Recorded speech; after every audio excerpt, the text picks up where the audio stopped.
ৰাজ্যৰ অন্যান্য অনুষ্ঠান প্ৰতিষ্ঠানৰ দৰে গোৱালপাৰাৰ লক্ষীপুৰ মহাবিদ্যালয়তো জাকজমকতাৰে পালন কৰা হ'ল সৰস্বতী পূজা। মহাবিদ্যালয়ৰ ছাত্ৰ ছাত্ৰী শিক্ষক আদি সকলো পক্ষই অতি মনোৰমভাৱে পালিত কৰে এই পূজা।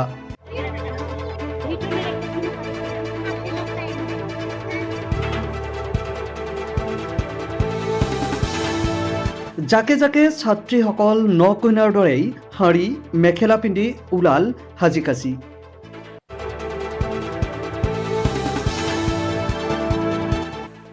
ছাত্ৰ ছাত্ৰীসকলে মিলি দেৱী সৰস্বতীৰ চৰণত পুষ্পাঞ্জলি দিয়ে।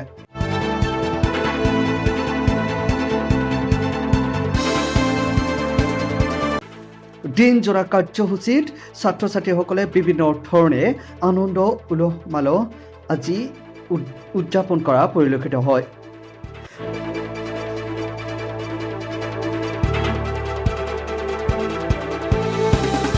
মহাবিদ্যালয়খনত অধ্যক্ষৰ পদত মিৰ্জা মান্নাফে দায়িত্ব লোৱাৰ পাছৰ পৰাই মহাবিদ্যালয়খনৰ শৈক্ষিক আন্তঃগাঁথনি জৈৱিক আদি পৰিৱেশৰ এক আমূল পৰিৱৰ্তন দেখিবলৈ পোৱা গৈছে।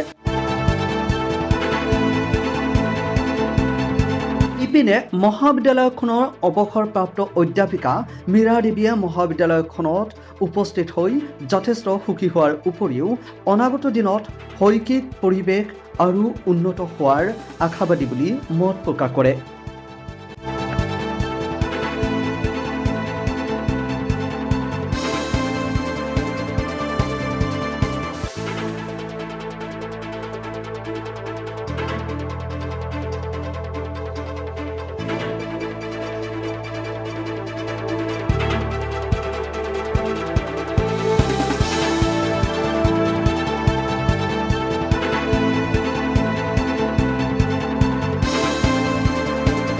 মেম, আপোনাৰ কি ক'ব আজি? আপুনি যথেষ্ট দিন সমাজ সেৱাৰ কাম কৰিছে, শিক্ষাৰ লগত জড়িত, তাৰপিছত সমাজৰ লগত জড়িত, ছাত্ৰ সমাজৰ লগত জড়িত, ৰাজনীতিৰ লগত জড়িত। আজি যিটো সৰস্বতী পূজা চলি আছে, সৰস্বতী পূজা হিচাপে আপোনাক পাইছোঁ মই লক্ষীপুৰ মহাবিদ্যালয়ত, আপুনি কি ক'ব? ধন্যবাদ। মানে এই অঞ্চলত বিশেষকৈ আমাৰ যিখন কলেজখন যেতিয়া স্থাপন হ'ল, সেই স্থাপন হোৱাৰ দিনৰে পৰা ইয়াতে জড়িত হৈ আছে। বিশেষকৈ আজি যদিও মই অৱসৰ গ্ৰহণ কৰিছোঁ, তথাপিতো আমাৰ কলেজৰে এই অৱসৰ বুলি কথা নাই, আপুনি এইখন কলেজত পঢ়াইছে, আপোনাৰ বহু ছাত্ৰ ছাত্ৰী আজি ডাঙৰ ডাঙৰ তেখেতসকলৰ পৰিচয় হৈ গৈছে, বিভিন্ন পৰিচয়। ছাৰ প্লিজ আপুনি আহিব লগত। আপুনি যিহেতুকে অৱসৰ লৈছে সেই বুলি যে আপোনাৰ কৰ্তৃত্ব বা দায়িত্ব শেষ হৈছে সেইটো নহয়। আমাৰ মিৰ্জা মান্নাফে তথাপিতো আকৌ এবাৰ মানে নিমন্ত্ৰণ দিলে আৰু প্ৰতিবাৰে আহোঁ, এইটো মানে আৰম্ভণিৰ পৰাই। সেই গতিকে আজি বহুত অতীতৰ কথা মনত পৰিছে, যেতিয়া কলেজখন মাত্ৰ এটা মানে জুপুৰি হৈ আছিল। সেই সময়তে আমাৰ বহুত ছাত্ৰ ছাত্ৰী আছিল, সন্ধিয়ালৈকে বুট মাহ মানে প্ৰসাদ বাছি প্ৰতিমা আনিবলৈ গৈ কিমান আনন্দ উপভোগ কৰিছিলোঁ। সেয়ে মানে কলেজ আৰম্ভণিৰ দিনৰ পৰা আৰু তেতিয়াৰ পৰা মানে অহৰহভাৱে, যদিও আপোনালোকে জানে ধৰ্মীয়ভাৱে মই কি নহয়, কিন্তু এটা যে কালচাৰ, এটা যে প্ৰতীক, এই হিচাপে মানে আৰু এটা যে আমাৰ চব ল'ৰা ছোৱালীখিনি শিক্ষক সমাজক লগ পাই, ৰাইজক লগ পাই যে এটা অনুষ্ঠান ইয়াতে অতি সুন্দৰভাৱে পৰিচালিত হৈ আছে সেই তাহানিৰ পৰা, সেইকাৰণে মানে আমাৰ বেছি এটা আনন্দ লাগে। নাই, মই জানো আপুনি যে ধৰ্মীয় দিশটো কিমান গুৰুত্ব নিদিয়ে আগৰ পৰা, সেইটো মই আগৰ পৰা জানো, তথাপিও এইটো এটা অনুষ্ঠানত পৰিণত হৈ গৈছে। সেই গতিকে আমাৰ ইয়াতে হিন্দু মুছলমান বুলি কোনো কথা নাই। আমাৰ ইয়াতে এটা সাম্প্ৰদায়িক সম্প্ৰীতি, এটা ধৰ্ম নিৰপেক্ষতাৰ যিটো ৰূপ আমি আৰম্ভণিৰ পৰা দেখি আহিছোঁ। গতিকে এই সৰস্বতী পূজা বুলি ক'লে আমাৰ গোটেই সম্প্ৰদায়টো আমি আকৌ এবাৰ লগ হোৱাৰ কাৰণে আকৌ এবাৰ সুবিধা পাওঁ। আমি আকৌ এবাৰ যেন মানে আকৌ প্ৰীতিৰ বান্ধোনেদি, সম্প্ৰীতিৰ বান্ধোনেদি যে বন্ধ খাইছোঁ, সেইটো আমাৰ মানে এটা নতুনকৈ আকৌ এবাৰ উপলব্ধি হয়। গতিকে এই অঞ্চলত আমাৰ এটা উচ্চ শিক্ষা প্ৰতিষ্ঠান লক্ষীপুৰ মহাবিদ্যালয় আৰু অতি সম্প্ৰতি কলেজখন আগৰ আমাৰ বিদ্যালয়ৰ অধ্যক্ষ মহোদয়ে সুন্দৰকৈ তেওঁ আমিও সহযোগ কৰিছিলোঁ। আচ্ছা, মিৰ্জা মান্নাফ ডাঙৰীয়াই যেতিয়া অধ্যক্ষৰ দায়িত্ব ল'লে আৰু তাৰপাছত কলেজখনৰ কোনো ধৰণৰ চেঞ্জেবল তেনেকুৱা কিবা আপোনাৰ নজৰত আহিছে নেকি? নিশ্চয়, মই অকণমান মানে আগৰ যিটো আছিল আগৰ পৰাতো এতিয়া মানে শৰ্মাৰ লগতে আমি একেবাৰে কাম কৰিছোঁ। তেওঁ আমাৰ যদিও কিছু কনিষ্ঠ, কিন্তু এই কলেজখন ডেভেলপ কৰাৰ কাৰণে আমাৰ সকলোৰে অৰিহণা আছে। কিন্তু অতি সম্প্ৰতি তেওঁক দেখিছোঁ যে কলেজখন আকৌ এটা নতুন হোৱা হৈছে।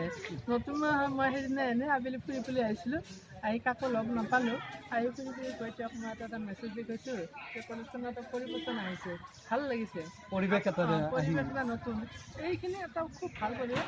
আৰু অকল এই প্ৰাকৃতিক পৰিৱেশ সেইটো হ'লেই নহ'ব, ইয়াৰ দ্বাৰা আমাৰ যিটো সামাজিক উত্তৰণ, বৌদ্ধিক উত্তৰণ, ইয়াৰ দ্বাৰা যে আমি আচলতে প্ৰকৃত মনীষা তৈয়াৰ কৰিব পাৰোঁ এই ভেটিটো। আৰু এই যদিও আমাৰ এই অতি পিছৰ অঞ্চল, পিছপৰা অঞ্চল জিলা, তথাপিতো আমি আশা ৰাখিছোঁ আৰু ইয়াত আমাৰ শিক্ষকসকলৰ যথেষ্ট অৰিহণা আছে। গতিকে আমি আশা ৰাখিছোঁ মানে অনতি দূৰত হ'লেও এই কলেজখনে এটা শিক্ষাৰ ক্ষেত্ৰত এটা বিশেষ আকৌ এটা মানে স্থান এটা লাভ কৰিবলৈ সক্ষম হ'ব। গতিকে এই আশাটো আছে। আৰু এইখনতো মোৰ মানে মনে প্ৰাণে কলেজ, আনকি যাব দিনা মই ইয়াত মানে ইয়াত চিৰিত সেৱা জনাইহে উভতি গৈছোঁ যে এইখনে মানে কি দিছে, অৰ্থ দিছে, মান দিছে, সন্মান দিছে, জীয়াই থকাৰ সম্বল দিছে, আৰু গোটেই সমাজখন আমি ইয়াতে পাইছোঁ। গতিকে আচ্ছা মিৰ্জা মান্নাফ ছাৰ, আপোনাৰ হৈ কিন্তু মেমে এটা কথা কৈছে যে আপুনি অধ্যক্ষৰ দায়িত্ব লোৱাৰ পিছত তেখেতে কিন্তু এটা আশা কৰিছে যে পুনৰ শৈক্ষিক পৰিৱেশ এটা ঘূৰি অহা যেন অনুভৱ হৈছে, আনকি পুনৰ ইয়াত এটা শিক্ষাৰ পৰিৱেশ গঢ় দিয়াৰ ক্ষেত্ৰত আপুনি আগুৱাই যাব পাৰিব, তেনেকুৱা এটা আশা ব্যক্ত কৰিছে। আপুনি কি ক'ব? ধন্যবাদ। মানে মীৰা বাইদেউক মই কলেজত যোগদান কৰাৰ পিছৰ পৰাই পাইছোঁ। বাইদেউ খুব হাঁহিমুখীয়া, অমায়িক, ভদ্ৰ ব্যৱহাৰ, আৰু কলেজৰ শৈক্ষিক পৰিৱেশৰ ক্ষেত্ৰত বিভিন্ন সময়ত বিভিন্ন ধৰণৰ লিখা মেলা, কলেজতো লিখা মেলা, সেইটো বাইদেউৰ পৰা মই যথেষ্ট পৰিমাণে অনুকৰণ মানে কৰিছোঁ বা তেনেকুৱা এটা সহযোগিতা পাই আহিছোঁ। জ্যেষ্ঠ অধ্যাপিকা হিচাপে আমি যথেষ্ট সন্মান কৰি আহিছোঁ। বাইদেউ যিখিনি কথা মোৰ আগতে কৈছে, সঁচাকৈ এইখন কলেজৰ কাৰণে আৰম্ভণিৰ পৰা আজিলৈকে প্ৰফেচাৰবিলাকে যদিও এই অঞ্চলৰ স্থানীয় নহয়, বাহিৰৰ পৰা আহিছে, কলেজখনৰ উত্তৰণৰ ক্ষেত্ৰত ডেভেলপমেণ্টৰ প্ৰতি যথেষ্ট সহায় সহযোগ আহিছে। মোৰ দিনত মই গৌৰৱবোধ কৰিব নোখোজোঁ, মই এটাই কাম কৰিছোঁ। হয়তো আগৰ যিবিলাক প্ৰিন্সিপাল আছিল তেওঁলোকে হয়তো কিবা জানি বুজি হওক, কিবা কাৰণতে হওক কৰা নাই, কিন্তু ছাত্ৰ ছাত্ৰীৰ উন্নয়নৰ ক্ষেত্ৰত, ছাত্ৰ ছাত্ৰীৰ সুবিধাৰ ক্ষেত্ৰত যিখিনি কৰিব লাগে সেইখিনি মই কৰি আছোঁ আৰু কৰি থাকিমে, সেইখিনি মই আশা কৰোঁ। ধন্যবাদ। আচলতে মেম, মই যদি কওঁ যে শিক্ষাৰ পৰিৱেশ এটা দিবলৈ হ'লে কিন্তু প্ৰত্যেকৰে এটা দায়িত্ব থাকে আৰু কষ্ট কৰিব লাগে। আৰু যিখিনি কষ্ট আপোনালোক ব্যক্তিগতভাৱে মই যিখিনি জানো, এজ এ মীৰা মেম হিচাপে এই অঞ্চলত চবেই জানে যে নাৰী শিক্ষাৰ এটা প্ৰতীক হিচাপে ক'লেও ভুল নহ'ব। আপুনি যিটো সংগ্ৰাম অব্যাহত ৰাখিছে, আজিলৈকে সংগ্ৰাম চলাই গৈছে সমাজৰ কাৰণে, আজি কলেজখনত সোমাই গৈছে, ইমান দিনে আপুনি অৱসৰ লৈছে, তাৰপিছতো ছাত্ৰ সমাজৰ কাৰণে কি ক'ব? ছাত্ৰ সমাজে আচলতে এতিয়া সামগ্ৰিকভাৱে আমি গোটেই ভাৰতবৰ্ষতে দেখিছোঁ, বিশেষকৈ আমাৰ যিটো প্ৰাইভেটাইজেশ্যনৰ ফালে যিটো গুচি গৈছে, সেই এটা কথাটো আছেই। তাৰোপৰি কৰোণা কালত শিক্ষাৰ ক্ষেত্ৰত আমাৰ শিক্ষাৰ্থীসকল যথেষ্ট বঞ্চিত হৈছে তেওঁলোকে, কাৰণ মানুহৰ মানে জীয়াই থকাৰ এটা সংগ্ৰাম, তালৈকে শিক্ষা দীক্ষাবিলাক লকডাউন ইত্যাদিৰ কাৰণে বন্ধ, অনলাইনৰ জৰিয়তে ক্লাছ। ভাৰতবৰ্ষৰ এতিয়াও অধিকাংশ মানুহে দুখীয়া হৈয়ে আছে, গতিকে অৰ্থনৈতিকভাৱেও পৰিয়ালবিলাকত এটা কিন্তু চাপ পৰিছে। আৰু এইটো কথা আমি জানো, আজিকালি এতিয়া মোবাইলৰ যুগ আহিছে, ইণ্টাৰনেট মোবাইলৰ জৰিয়তে শিক্ষাদান। আমি আনকি আপোনালোকে হয়তো নিশ্চয় জানে যে আজি যোৱা বছৰ নে তাৰে আগৰ বছৰে গোৱালপাৰাৰ এজন ষ্টুডেণ্টে মোবাইল নাপায়। মই এটা কথা স্পষ্টকৈ ক'ব বিচাৰিম যে মিৰ্জা মান্নাফ ডাঙৰীয়াই যেতিয়াই কলেজ মহাবিদ্যালয়ৰ অধ্যক্ষ পদত নিয়োজিত হৈছে, তাৰপিছত কিন্তু কলেজৰ যিটো পৰিৱেশ, হয়তো শৈক্ষিক পৰিৱেশ বা যিটো জৈৱিক পৰিৱেশ বা আন্তঃগাঁথনিৰ দিশটো চালে কিন্তু যথেষ্ট পৰিৱৰ্তন আমি দেখিবলৈ পাইছোঁ। ইয়াৰ পূৰ্বেও আমি কলেজ চৌহদত সোমাইছিলোঁ, কিন্তু তেতিয়া এনেকুৱা ধৰণৰ আটক ধুনীয়াকৈ আমি পৰিৱেশটো পোৱা নাছিলোঁ, আজি পাইছোঁ। আপুনি কি ক'ব এইটো সময়ত কওক? ধন্যবাদ আপোনালোক আটাইলৈ। মই যোৱা 1 নৱেম্বৰ তাৰিখে লখিমপুৰ মহাবিদ্যালয়ত অধ্যক্ষ হিচাপে দায়িত্ব গ্ৰহণ কৰিছোঁ। দায়িত্ব গ্ৰহণ কৰি পেলাই কলেজ চৌহদৰ মাজত যিটো ল'ৰা ছোৱালীৰ সুবিধাৰ্থে যিটো আন্তঃগাঁথনি, ৰাস্তা ঘাট, ক্লাছৰুম, ফুলৰ বাগিচা, গছ গছনিৰ ড্ৰেছিং, ভৌতিক পৰিৱেশ, এই গোটেইবিলাক বস্তু মই অলপ কেইদিনৰ ভিতৰত হাতত লৈ পেলাই আজিৰ দিনলৈকে মই আহি পাইছোঁ।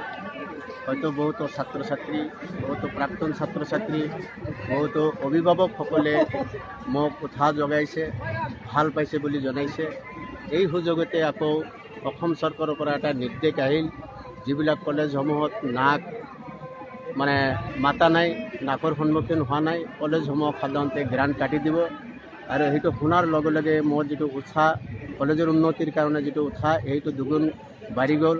আৰু ইতিমধ্যে মোৰ প্ৰফেচাৰসকলক মই দায়িত্ব দিছোঁ নাকৰ কাম যাৱতীয় কৰিবৰ কাৰণে। ইতিমধ্যে তেওঁলোকে 16-17 বৰ্ষৰ যিটো একুয়াৰ্ছ পায় সেইটো UGCক জমা দিছে। বাকীখিনি 95% অ'কে হৈ আছে।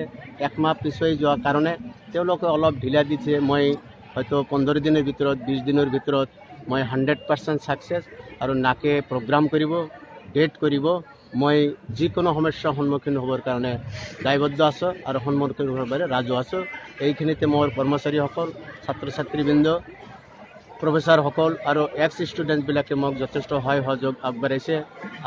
আৰু আনন্দৰ কথা, যোৱা 21 জানুৱাৰীতে লক্ষীপুৰ মহাবিদ্যালয়ৰ প্ৰতিষ্ঠাপক অধ্যক্ষ গোপাল পাণ্ডে মহাবিদ্যালয়ৰ সভাপতি হিচাপে, পৰিচালনা সমিতিৰ সভাপতি হিচাপে দায়িত্ব গ্ৰহণ কৰিছে।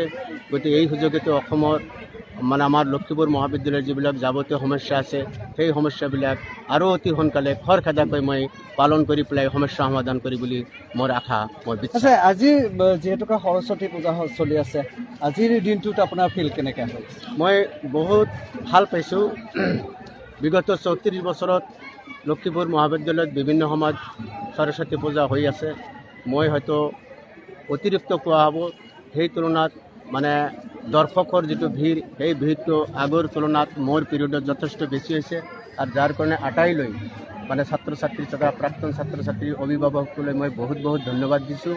আৰু যিমানখিনি পাৰিছোঁ এই দৰ্শনাৰ্থীসকলক সহায় সহযোগ অপাৰেশ্যন কৰিবৰ কাৰণে, তেওঁলোকৰ কাৰণে যিটো খোৱা লোৱা, সেই খোৱা লোৱাৰ কাৰণে মই ভাণ্ডাৰ এৰি দিছোঁ।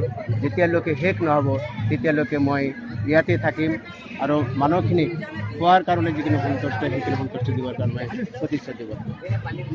তাৰপিছত ছাত্ৰ সমাজৰ পৰা আপুনি কভাৰেজ পাই আছে? ছাত্ৰ সমাজৰ পৰা যথেষ্ট কপাৰেশ্যন পাইছোঁ।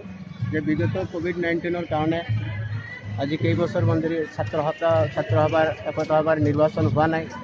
মই নিজৰ দায়বদ্ধতা স্বীকাৰ কৰি পেলাই যোৱা 2 তাৰিখত লক্ষীপুৰ মহাবিদ্যালয় ছাত্ৰ একতা সভাৰ নিৰ্বাচন হৈ গ'ল। আৰু এই নিৰ্বাচনত 13জন সদস্য নিৰ্বাচিত হৈছে। মই আশা ৰাখিছোঁ 10 বা 11 তাৰিখৰ পিছত মই আনুষ্ঠানিকভাৱে বৰ্ণাঢ্য পৰিৱেশত তেওঁলোকৰ শপত গ্ৰহণ কৰাম। ইয়াৰ সামাজিক যিবিলাক মানুহ আছে, কলেজৰ লগত জড়িত যিবিলাক মানুহ আছে, শিক্ষাবিদ আছিল, ৰিপৰ্টাৰসকল আছে, চবকে মাতি লৈ পেলাই তেওঁলোকক এটা বৰ্ণাঢ্য পৰিৱেশত যিটো ঐতিহাসিক লক্ষীপুৰ মহাবিদ্যালয়ৰ ছাত্ৰ একতা সভাৰ তেনেকুৱা ধৰণৰ শপত গ্ৰহণ হয়, সেইটো মই কৰাই দি আছোঁ। আৰু ইয়াৰ পিছতে 20 তাৰিখৰ মাজত মই লক্ষীপুৰ মহাবিদ্যালয়ৰ ছাত্ৰ ছাত্ৰীৰ দীৰ্ঘদিনীয়া এটা নৱাগত আদৰণি সভা, এইটো পেণ্ডিং হৈ আছিল, মোৰ দিনতে সেইটো পালন কৰিবৰ কাৰণে মই দায়বদ্ধ, প্ৰতিশ্ৰুতিবদ্ধ।